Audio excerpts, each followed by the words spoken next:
നമസ്കാരമുണ്ട്, ബിനിക്കുട്ടനാണ്. ഇപ്പോൾ ഒരു കോടതി വിധി വന്നിട്ടുണ്ട്.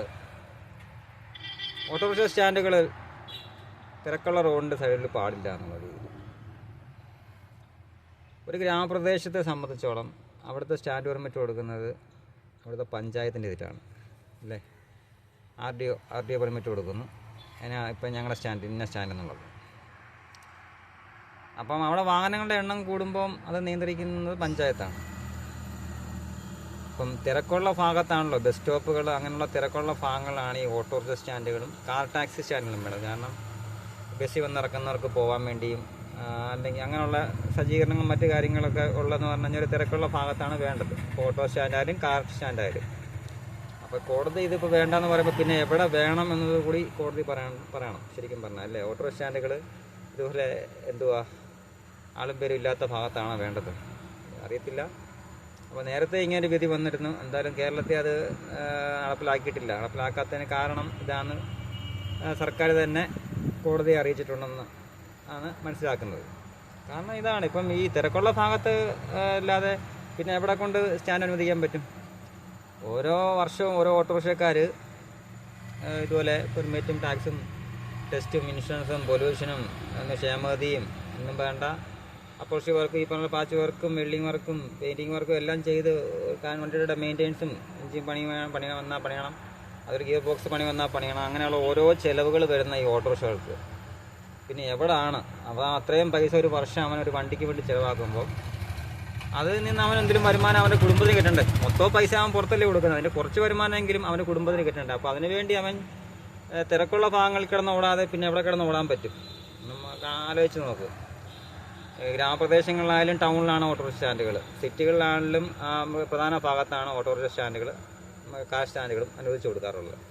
അല്ലാതെ ഇപ്പോൾ ഈ പറഞ്ഞ മെയിൻ റോഡ് വിട്ട് വേറെ റോഡിലും കൊണ്ടുവന്ന് ഓട്ടോറിക്ഷ സ്റ്റാൻഡ് കൊണ്ടുവച്ച് കഴിഞ്ഞാൽ ഈ യാത്രക്കാരായ ജനങ്ങൾ അല്ലെങ്കിൽ ഈ പൊതുജനങ്ങൾ അവർക്ക് ഓട്ടോ വിളിക്കണമെങ്കിൽ അവർ പ്രധാന റോഡിൽ വന്ന് സാധനങ്ങളൊക്കെ മേടിച്ച് പച്ചക്കറി ആയാലും അരി ആയാലും മറ്റ് സാധനങ്ങളൊക്കെ മേടിച്ച് അവിടുന്ന് ചുമന്ന് ഈ സ്റ്റാൻഡുള്ള ദൂരം വരെ പോകാൻ പറ്റുമോ? തിരക്കുള്ള ഭാഗത്താണ് നിലവിൽ എല്ലായിടത്തും ഓട്ടോറിക്ഷ സ്റ്റാൻഡ് അനുവദിച്ച് നൽകാറുള്ളത്. അതങ്ങനെ തന്നെ ആയിരിക്കും, അങ്ങനെ തന്നെ ആവണം. അല്ലാതെ അല്ലെങ്കിൽ പിന്നെ ഓട്ടോറിക്ഷകളൊക്കെ പെർമിറ്റുകൾ നിർത്തലാക്കുക, പുതിയ പെർമിറ്റുകൾ കൊടുക്കാതിരിക്കും. ഓട്ടോറിക്ഷകളുടെ എണ്ണം കൂടുമ്പോൾ റോഡുകൾ വികസിക്കട്ടെ, റോഡുകൾക്ക് വീതി നീളം വരട്ടെ. ഓരോ ടൗണിലും ഇപ്പം കടകളും വ്യവസായ സാധനങ്ങളൊക്കെ ഒരുപാട് വന്നു. ഇവർക്കൊന്നും പാർക്കിംഗ് ഏരിയ ഇല്ല. മിക്ക സാധനങ്ങൾക്ക് പാർക്കിംഗ് ഏരിയ ഇല്ലാത്തവരുണ്ട്. അവരുടെ വാഹനങ്ങളാണ് അവിടെ മൊത്തം കൂടുതൽ. ഓരോ കടകളിൽ വരുന്ന സാധനം മേടിക്കാൻ വരുന്ന ആൾക്കാരുടെ വാഹനങ്ങൾ, ബൈക്കുകൾ ഓരോ ടൗണിൽ ചെന്ന് നോക്കണം അവിടെ എത്ര ഓട്ടോറിക്ഷകളുണ്ട്, ബാക്കി വണ്ടി എത്ര ഉണ്ട്. ഏറ്റവും കൂടുതലുള്ള സ്വകാര്യ വാഹനങ്ങളാണ് ബൈക്കുകൾ ഉൾപ്പെടെയുള്ള കാറുകൾ ഉൾപ്പെടെ. ഒരു സാധനം മേടിക്കുക, ഒരു നിസ്സാരം ഒരു വേറെ വെളിച്ചെണ്ണ മേടിക്കാൻ വരെ കാറിനകത്ത് ഒന്നും മേടിക്കുന്നവരുണ്ട്. അപ്പോൾ അവർക്ക് കാറ് പാർക്ക് ചെയ്യണ്ടേ? അപ്പോൾ അതൊന്നും വിഷയമില്ല. ഓട്ടോ ടാക്സികളാണ്, അതായത് സർക്കാരിലേക്ക് ഏറ്റവും കൂടുതൽ വരുമാനം കൊണ്ടുവന്ന ഓട്ടോ ടാക്സികളാണോ പ്രശ്നക്കാർ? പ്രൈവറ്റ് വാഹനങ്ങൾ എത്ര വരുമാനം ഉണ്ടാക്കുന്നുണ്ട്, എത്ര രൂപ അടയ്ക്കുന്നുണ്ട് വർഷത്തെ? അവർ ഇൻഷുർ അടയ്ക്കുന്നു, 15 വർഷം കൊണ്ട് ടെസ്റ്റ് ചെയ്യുന്നു, അവർക്ക് വേറെ ഒന്നും അറിയാനില്ല, പൊല്യൂഷൻ എടുക്കുന്നു, അത്രയും കാര്യങ്ങളേ ഉള്ളൂ. ടാക്സൊക്കെ എന്ന് പറഞ്ഞാൽ അവർക്ക് അത്രയും വർഷം കാലാവധിയുണ്ട് ഈ പറഞ്ഞ പോലെ. അപ്പോൾ ഓട്ടോറിക്ഷ സ്റ്റാൻഡുകൾക്ക് ഈ തിരക്കുള്ള റോഡിലേ പറ്റത്തുള്ളൂ. തിരക്കുള്ള റോഡിൽ ഓട്ടോറിക്ഷ സ്റ്റാൻഡുകൾ അനുവദിച്ച് കൊടുക്കാൻ പറ്റത്തുള്ളൂ. അവിടെ കിടന്നാൽ അവനും വല്ലതും കിട്ടും. അവൻ ഈ പൈസ കിട്ടുന്ന പൈസ മൊത്തവും സർക്കാരിലേക്കും മറ്റ് ഓരോ സെക്ഷനിലേക്കും അടക്കി വേണം. അപ്പോൾ അവൻ്റെ കുടുംബം കഴിഞ്ഞു പോകണ്ട. അവൻ സർക്കാരിനെ സേവിക്കാൻ വേണ്ടിയല്ല ഓട്ടോറിക്ഷ കൊണ്ടിറങ്ങുന്നത്. അപ്പോൾ അവൻ്റെ കാര്യങ്ങൾ കഴിഞ്ഞു പോകണമെന്നുണ്ടെങ്കിൽ ഈ പറഞ്ഞ പോലെ തിരക്കുള്ള ഭാഗത്ത് കിടന്ന് ഓടിയേ പറ്റൂ. പൊതുജനങ്ങൾ ആഗ്രഹിക്കുന്നവരാണ്, പൊതുജനങ്ങളല്ലേ പറയട്ടെ. അല്ലെങ്കിൽ പൊതുജനങ്ങൾ പറയട്ടെ സ്റ്റാൻഡുകൾ അപ്പോൾ ഇതിപ്പോൾ എന്ന് പറഞ്ഞു കഴിഞ്ഞാൽ ആരെങ്കിലും പണ്ടല്ലേ മീറ്ററിൻ്റെ പ്രശ്നം വന്ന പോലെ ആരെങ്കിലും കൊണ്ടുവന്ന് കോടതിയിൽ പേപ്പർ കൊടുത്ത് കാണും, ഇങ്ങനെ ഓട്ടോ സ്റ്റാൻഡുകൾ ഈ തിരക്കുള്ള റോഡിൽ നിന്ന് ഒഴിവാക്കി കൊടുക്കണമെന്ന്. അപ്പോൾ ഓക്കെ, അങ്ങനെ ഒരു നിയമം വരുവാണെങ്കിൽ ഒരു വാഹനങ്ങളും ഇപ്പം റോഡിൽ ഗതാഗതക്കുരുക്കും പിന്നെ കാൽനടക യാത്രക്കാർക്ക് ബുദ്ധിമുട്ടും അങ്ങനെയുള്ള ട്രാഫിക് ഇഷ്യൂ ഒക്കെ നേരിടുന്നതുകൊണ്ടായിരിക്കാമല്ലോ ഈ തിരക്കുള്ള റോഡിൽ നിന്ന് ഓട്ടോറിക്ഷ സ്റ്റാൻഡുകൾ ഒഴിവാക്കണമെന്ന് പറഞ്ഞത്. അങ്ങനെയാണെങ്കിൽ ഒരു വാഹനവും പാടില്ല, ഓട്ടോറിക്ഷകളിൽ നിന്നല്ല വാഹനങ്ങൾ പാടില്ല, തിരക്കുള്ള റോഡിൽ വാഹനങ്ങൾ പാടില്ല എന്നാണ് വ്യവസ്ഥ വരുന്നത്. അല്ലാതെ ഓട്ടോറിക്ഷ സ്റ്റാൻഡുകൾ തിരക്കുള്ള റോഡിൽ നിന്ന് ഒഴിവാക്കിയിട്ട് ഡ്രൈവർമാരുടെ പള്ളക്ക് അടിക്കുന്നത് വല്ല കാര്യമുണ്ടോ? ഇതൊന്നും നടപ്പിലാകുമെന്ന് എനിക്ക് തോന്നുന്നില്ല. നടപ്പിലാകാൻ കേരളത്തിൽ ഡ്രൈവർമാരും സമ്മതിക്കത്തില്ല, പൊതുജനങ്ങളും സമ്മതിക്കത്തില്ല. ഡ്രൈവർമാരെന്നല്ല പൊതുജനങ്ങൾ ആഗ്രഹിക്കുന്നത് ഒരു ബസ്സിൽ ഇപ്പോൾ ഒരു സ്റ്റാൻഡ് KSRTC സ്റ്റാൻഡിൽ വന്നൊരു ബസ്സിൽ വന്നൊരു യാത്രക്കാരൻ ഇറങ്ങി, അവൻ അവിടെ നിന്നൊരു ഉൾഗ്രാമത്തിൽ അല്ലെങ്കിൽ ഒരു ഹൈ റേഞ്ച് ഏരിയയിലായിരിക്കാണ് പോകേണ്ടത്. അവിടെ അങ്ങോട്ട് ബസ്സില്ല, അവൻ ഓട്ടോ വിളിക്കും.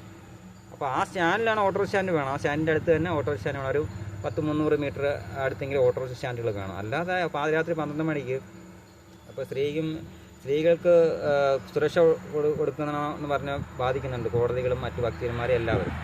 അപ്പോൾ അവർക്ക് സുരക്ഷ കൊടുക്കണമെങ്കിൽ അവർ ഈ ഒരു സ്റ്റാൻഡിൽ വന്ന് ഇറങ്ങി രാത്രി അവർക്ക് വീട്ടിൽ പോകണമെന്നുണ്ടെങ്കിൽ നടന്ന് ഈ പാതിരാത്രിക്ക് ഇപ്പം തെരുവ് നായകളുടെ ശല്യങ്ങളും മറ്റു ഒരുപാട് പ്രശ്നങ്ങളുള്ള ഏരിയയാണ് ഈ റോഡ് മിക്ക ടൗണിലും സിറ്റികളെല്ലാം.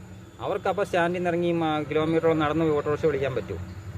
അവരടുത്ത് തന്നെ ഓട്ടോറിക്ഷ ഉണ്ടെങ്കിൽ അവർ എത്രയും പെട്ടെന്ന് അത് വിളിച്ചാൽ വീട്ടിൽ ചെല്ലാൻ നോക്കത്തുള്ളൂ. അപ്പോൾ സ്ത്രീകൾക്ക് സുരക്ഷ ഒഴിവാക്കണമെന്നുണ്ടെങ്കിൽ സുരക്ഷ കൊടുക്കണമെന്നുണ്ടെങ്കിൽ സ്ത്രീകൾക്ക് എല്ലാവർക്കും പൊതുജനങ്ങൾക്കെല്ലാം സുരക്ഷ കൊടുക്കണമെന്നുണ്ടെങ്കിൽ ഈ സ്റ്റാൻഡുകൾ KSRTC ബസ് സ്റ്റാൻഡിൻ്റെ അടുത്ത് തന്നെ ഓട്ടോ സ്റ്റാൻഡുകളും വേണം, കാർ സ്റ്റാൻഡുകളും വേണം. അല്ലാതെ തിരക്കുള്ള റോഡിൽ നിന്ന് ഒഴിവാക്കി ഈ സ്റ്റാൻഡുകൾ അനുവദിച്ച് കൊടുത്തിട്ട് എന്താ ഡ്രൈവർമാർക്ക് എന്ത് പ്രയോജനം, പൊതുജനങ്ങൾക്ക് എന്ത് പ്രയോജനം?